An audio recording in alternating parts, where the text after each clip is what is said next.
मुसलमानों को भी आगे आना चाहिए, और नहीं तो ऐसे ही जिहादी पैदा होते रहे। I would have the government in Bihar, I would remove this blot in one shot. आपके सनातन की परिभाषा भाजपा के सनातन के परिभाषा से मिलजुल रही है।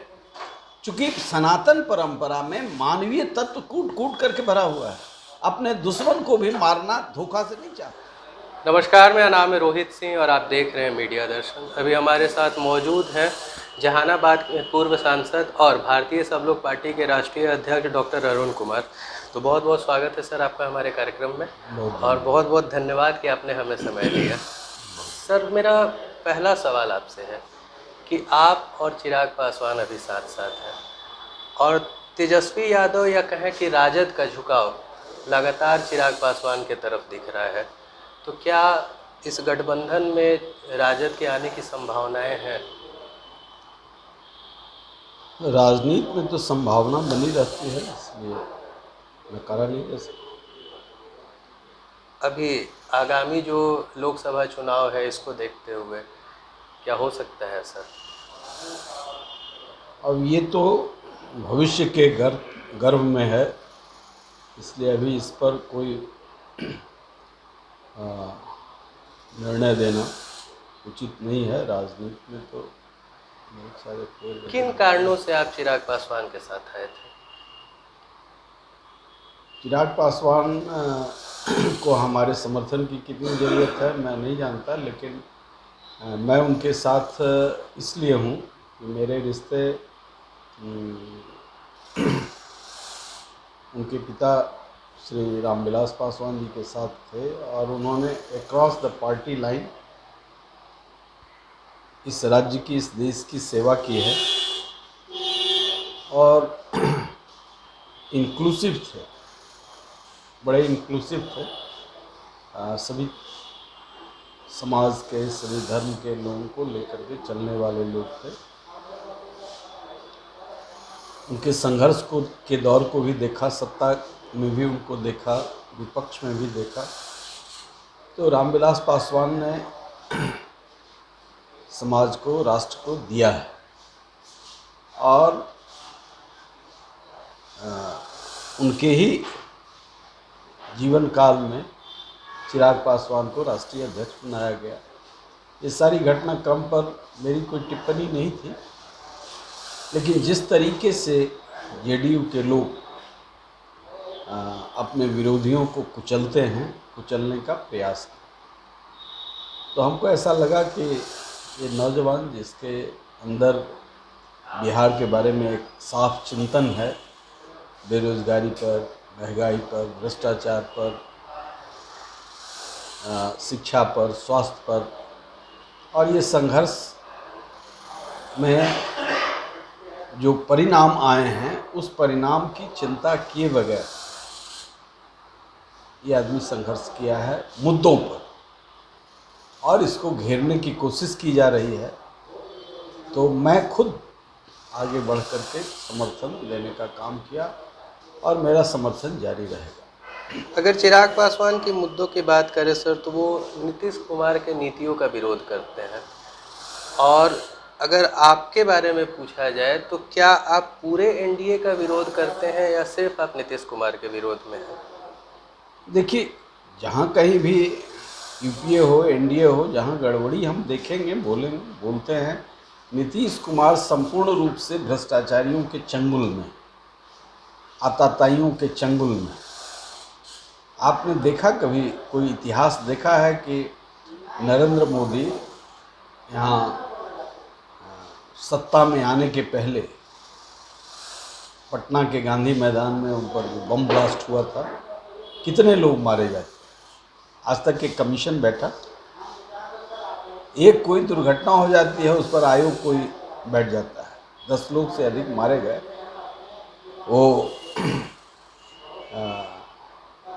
मंच पर नरेंद्र मोदी ने संभाला मॉब को, नहीं तो कितने लोग मारे जाते, स्टैम्पेड हो गए।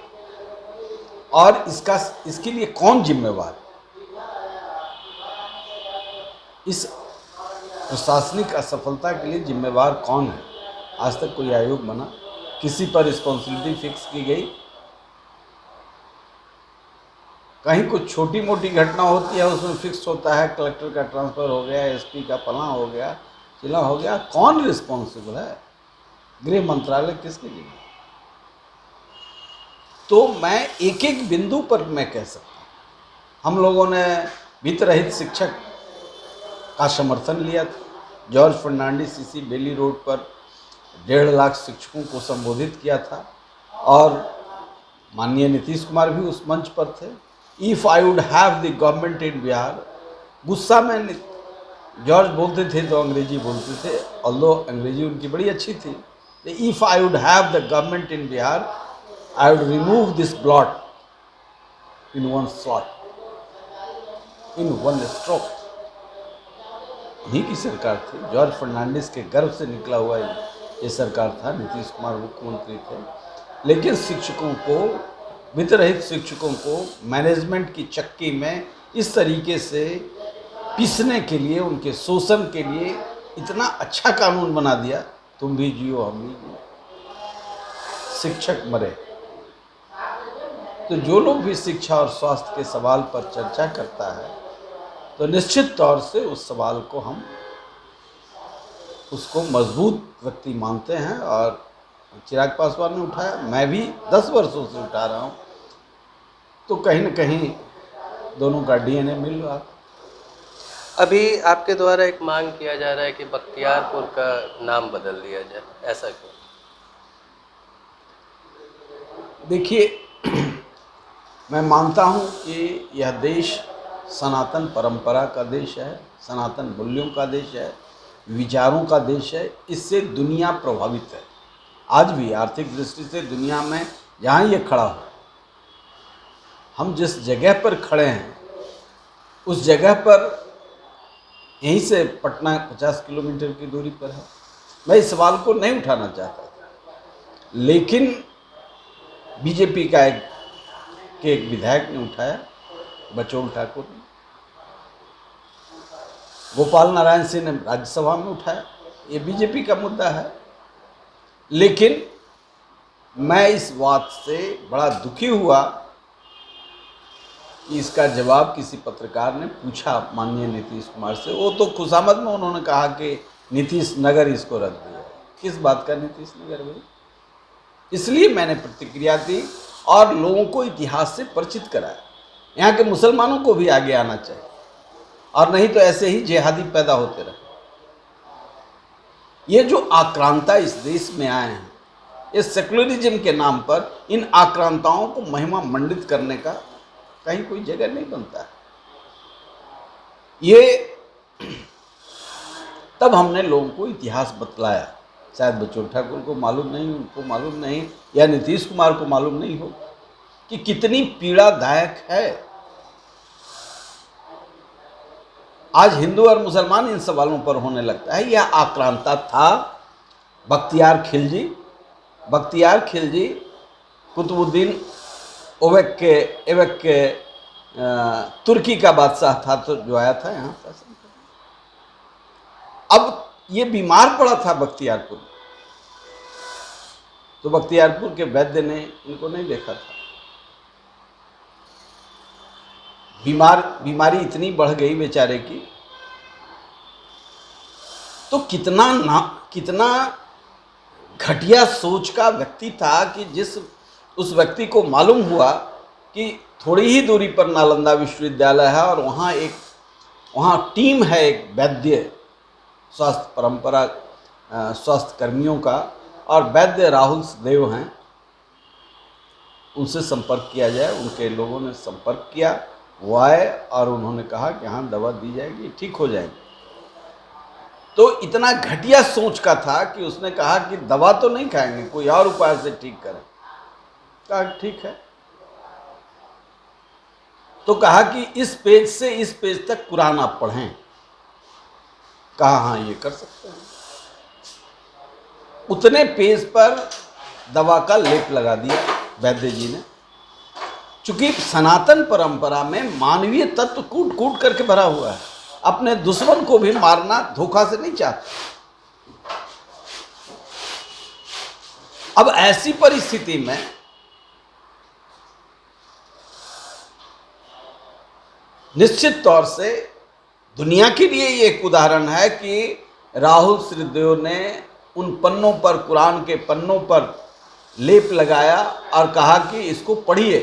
पढ़ते समय लोग अमूमन जीभ पर ले जाते हैं उंगली और उसी से दवा चला गया। पन्ने को पलटते हुए रोज रोज पढ़ते थे, कुछ हिस्सा दवा का जाता रहा और वो स्वस्थ हो गया। उसको तुर्की के स्वास्थ्य व्यवस्था पर इतना प्रचंड ये था, अहंकार था, वो असफल हो गया था। तो उसने कहा कि ये हिंदुस्तान में ऐसी व्यवस्था है, इसको काटो, इसको मार दिया। उसके बाद कहा कि ज्ञान का भंडार तो रह ही जाएगा, इस ज्ञान के भंडार को नष्ट करो। तो उसने हमला किया। 9 मंजिला लाइब्रेरी था जिसको जलाया और वह 3 महीने तक जलता रहा। कल्पना कीजिए कितना रिच लाइब्रेरी होगा। 90 लाख पांडुलिपियां थी। एक बौद्धिस्ट मॉन्क कुछ खच्चर का इंतजाम करके चोरी से, चुपके से लेकर के तिब्बत चले गए। बाद में कश्मीर आए और उसका कुछ शेष। आज भी तिब्बत का जो आयुर्वेदिक सिस्टम है स्वास्थ्य का, वो बहुत रिच है। उसमें कंट्रीब्यूशन है नालंदा विश्वविद्यालय के उस रिच लाइब्रेरी का। तो मेरा कहना ये है कि इतना बड़ा कलंक, मानवता का कलंक, हिंदुस्तान के लिए सिर्फ नहीं, विश्व मानवता का कलंक खिलजी जैसे आक्रांता को यदि कहते हैं कि किसकी हिम्मत है इसे राजा हो जाओ। अरे लोकतंत्र में सवाल खड़ा करने का अधिकार है। तो सुशासन बाबू ने कहा कि मैं वहीं पैदा हुआ हूँ, आप पैदा हुए हैं, लेकिन उस कलंक को कई पीढ़ियां ढो रही हैं, आप भी ढो रहे हैं। इसको समाप्त करना चाहिए। वहाँ के आज़ादी की जो लड़ाई हुई उसमें सीलभद्र जी वहीं के थे, उनके नाम पर बनाइए। बख्तियार खिलजी का नाम क्यों हो? आपको नहीं लगता है कि आपका ये अब्दुल कलाम के नाम पर हो? अब हमको क्या लगता है सो आप बताइए। आपको ऐसा लगता है कि आपका ये जो मांग है, इसको अगर देखा जाए तो ये एक सांप्रदायिक दृष्टिकोण से देखा जाए तो ये मांग उस तरह का दिखेगा जो धर्मनिरपेक्षता पर असर डाले? धर्मनिरपेक्षता क्या है? धर्मनिरपेक्षता सनातन से तो कोई बात धर्मनिरपेक्ष शक्ति नहीं है। डॉक्टर अंबेडकर ने ये तो 1976 में श्रीमती गांधी ने डाला है। इसी सब जो कुकर्म हुए हैं जिसके चलते 370 की शक्ति दी गई, इसी के वजह से ये देश इतना कमजोर हुआ। आप सनातन को क्यों नहीं मानते? इससे बड़ा सेकुलरिज्म क्या है? पर्सिया पारसी लोगों का था, आज ईरान बन गया। भाई भारतीय सनातन परंपरा तो इतना उच्चतम श्रेणी का है कि आज के 1000 वर्ष पहले पर्सिया से जो लोग आए, आज तो पर्सिया नाम ही खत्म हो गया, ईरान हो गया। वहाँ से जो लोग आए, यहाँ टाटा जी हैं, जमशेदजी टाटा, यहाँ कोई भेदभाव हुआ क्या? कितने पारसी फैमिली यहाँ हैं। अंग्रेज कहते थे कि आप अलग निकल जाओ। भाई अंग्रेज के समय में भी सुरक्षित थे। आज़ाद हिंदुस्तान में तो सबसे बड़े कंट्रीब्यूटर हैं और अंग्रेजों को चुनौती देने वाला जमशेदजी टाटा। जब लंदन के एक होटल में गए और कहा कि Indians and dogs are not allowed, तो गेटवे ऑफ इंडिया जो है वहाँ पर ताज होटल खड़ा कर दिया और लिखवा दिया British and dogs are not allowed, pre independence. हमने किसी के साथ भेद कहा? न बौद्ध हैं, न पारसी हैं, न सिख हैं, न यहूदी जो दुनिया में मारे काटे जा रहे थे, हिंदुस्तान में आए। ये अज्ञानी लोगों का जो पदलोलुप लोग हैं, वह वसुधैव कुटुंबकम की परिभाषा को कमजोर करने के लिए ये नाटक करते हैं। हम सर्टिफिकेट लेने की ज़रूरत है हमको। हम ये कहते हैं जो सरदार पटेल ने, अस्मिता का जो सवाल था, राष्ट्रीय सवाल था, डॉक्टर राजेंद्र प्रसाद थे, जब उन सामाजिक धरोहरों को राष्ट्रीय अस्मिता से जोड़ते हैं। यहाँ के मुसलमानों को भी 90% मुसलमान तो कन्वर्टेड हैं, बाय फोर्स मुगलों ने किया है, सब मुसलमान भी जानते हैं। उनका इबादत का तरीका बदल गया है, मैं उसका सम्मान करता हूँ, इस्लाम का मैं सम्मान करता हूँ, लेकिन ये तालिबानी का सम्मान नहीं करता हूँ। अब मेरे सेकुलरिज्म सनातन से बड़ा कोई सेकुलरिज्म नहीं है। मैं तो पूरा इतिहास आपको बताने के लिए तैयार हूँ। आप में समय कम होगा, इसलिए मैं इतना ही कहना चाहूँगा कि दुनिया का कोई ऐसी संस्कृति नहीं है जो सबको आत्मसात किया। आपके सनातन की परिभाषा भाजपा के सनातन के परिभाषा से मिलजुल रही है, और चिराग पासवान खुद को भाजपा का हनुमान बता रहे थे, तो क्या भाजपा के लिए आपकी भी कोई भूमिका है क्या? भाई सनातन परंपरा यदि ये तो लेफ्ट को भी भारतीय जो लेफ्ट हैं, स्वामी सहजानंद सरस्वती सनातन के सबसे संवाहक थे और कम्युनिस्ट पार्टी के लीडर थे। जो लोग पश्चिम के बाद को सिर्फ पकड़ा और अपने मूल को छोड़ा, वो कहीं जमीन पर नहीं। भाजपा यदि जिस तरीके से कुछ लोग, अब जैसे स्वदेशी का है, तो कहाँ भाजपा कर रहा है? दत्तोपंत ठेंगरी का यह सिद्धांत जो था वो उसको हम एकात्म मानववाद पंडित दीनदयाल का है, मैं उसको मानता हूँ। मैं लोहिया के विचारों को भी मानता हूँ और उनके विचार में तो कहीं कोई गड़बड़ी है नहीं। अब ये लोग कहे कि ये भाजपा का विचार है 370, तो बहुत सारे कांग्रेसियों ने भी समर्थन किया। जिनके अंदर राष्ट्रीय चेतना होगी, संवेदनशीलता होगी, देश सबसे बड़ा है, तब धर्म है। तो ऐसे सवालों पर भाजपा के साथ मैं हूँ, खड़ा हूँ। अब इसके लिए मैं विरोध नहीं करूँगा कि पाकिस्तान चला जाए। अब पाकिस्तान ये लोग चले जाएं, मैं उनको राष्ट्रवादी मानता हूँ। जो लोग पाकिस्तान नहीं गए और कहा मादरे वतन छोड़ करके नहीं जाऊंगा, तो हमसे ज़्यादा राष्ट्र, उनको ऑप्शन था। इनके मैं इसीलिए यहाँ हमने कहा कि हो सकता है शीलभद्रया जी के नाम पर एतराज हो, कलाम जैसे राष्ट्रभक्त पर तो कोई एतराज नहीं हो, कलाम के नाम पर करते हैं। लेकिन जो इतना घटिया किस्म का आक्रांता था, उसके विरासत को ढोने का मतलब हमारे अंदर राष्ट्रीय शौर्य और स्वाभिमान पर चोट है। इस इतिहास को बहुत लोग नहीं जानते हैं, लेकिन जानेंगे कि इतना कुकर्मी जिसने उसकी जान बचाई और उसी की हत्या किया, हत्या उनके शिष्यों का किया, उससे भी संतुष्टि नहीं हुई तो उस ज्ञान के खजाने को ख़त्म किया। और कुछ बख्तियार खिलजी का असर माननीय सुशासन बाबू पर भी है, बख्तियारपुर में जन्मे हैं, तो अब कोई दूसरा पर असर ना हो इसके लिए तो नाम बदल देना चाहिए। बख्तियार खिलजी का असर है, चूँकि 15 साल सत्ता में रह करके शिक्षा का सर्वनाश किया, जलाए नहीं, नाशे कर।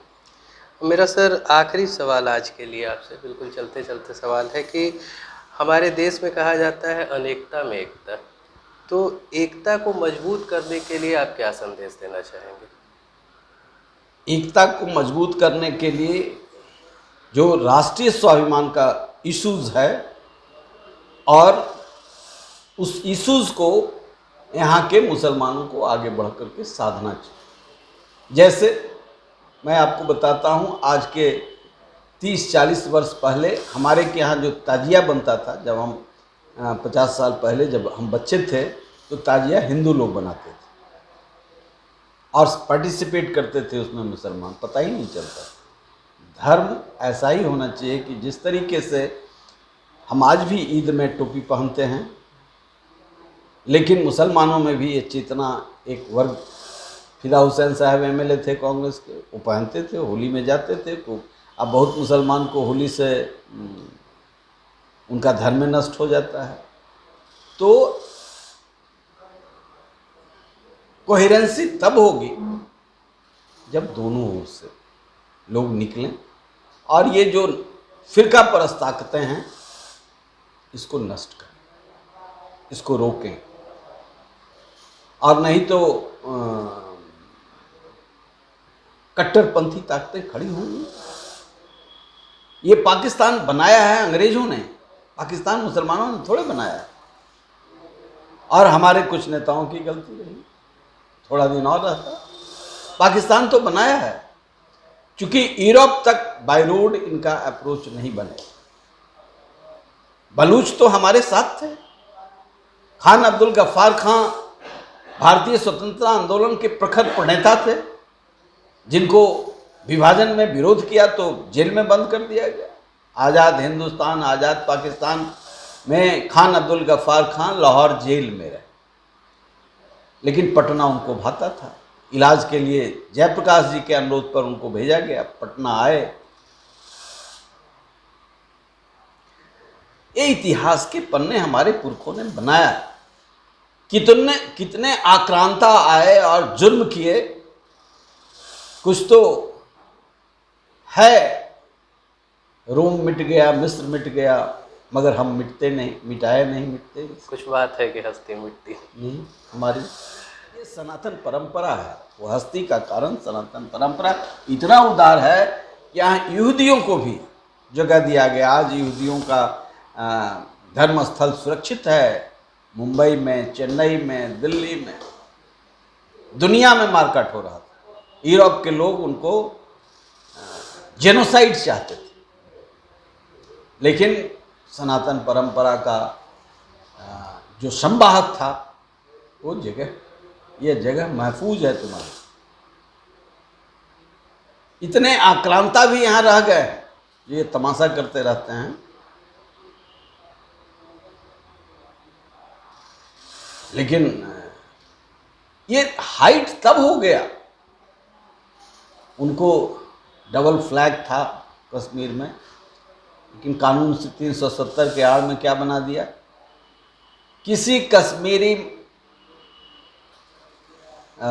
मुसलमान से शादी यदि पाकिस्तानी लड़की की होती है तो उसको सब राइट दिया जाएगा, लेकिन बिहारी मुसलमान से शादी हो जाएगा किसी कश्मीरी लड़की का तो सब राइट छिन जाएगा। ये बेईमानों का, तो ये बड़ा अच्छा काम किया और बिना द्वंद्व के हमने समर्थन किया।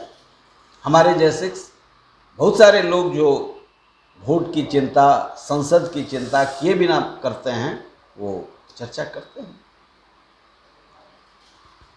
आपने हमें समय दिया सर, इसके लिए बहुत बहुत धन्यवाद। अभी हमारे साथ बात कर रहे थे जहानाबाद के पूर्व सांसद डॉक्टर अरुण कुमार। अगर आप इस वीडियो को यूट्यूब पे देख रहे हैं तो चैनल को सब्सक्राइब करें, और पेज पर देख रहे हैं तो पेज को लाइक करें। धन्यवाद।